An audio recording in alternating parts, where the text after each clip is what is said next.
এটা হচ্ছে আমার দারু কাকার 5 বিঘা জমি। আজকে দারু কাকাকে নিয়ে আমরা আসছি জমি দেখার জন্য, এবং শুধু দারু কাকার না, আশপাশের সবার জমি দেখছি। সুন্দর ফসল আসছে। আশা করি সামনে চৈতের শেষে বৈশাখের শুরুর প্রথম সপ্তাহে হয়তো আমরা জমিগুলি কাটতে পারবো।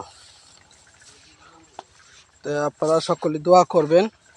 এই বছরের বান বাতাস বেশি একটা ভালো না, শিলাবৃষ্টি হয় যেন কৃষক বেঁচে থাকে, শিলাবৃষ্টি যাতে না হয়, ধান যেন ঘরে তুলতে পারে, এর জন্য আপনাদের কাছে দোয়া চাচ্ছে। আশা করি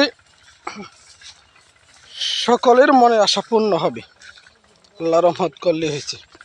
ওই যে দূরে দেখা যাচ্ছে আমার দারু কাকা এবং তার একজন সহপাঠী আকরাম হোসেন, অ্যাডভোকেট, কিশোরগঞ্জ।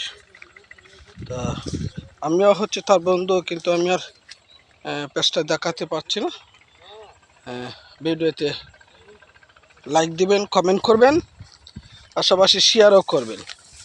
এটা নতুন একটা ইউটিউব চ্যানেল করছি, এখানে আমি আপলোড করব। এই কি,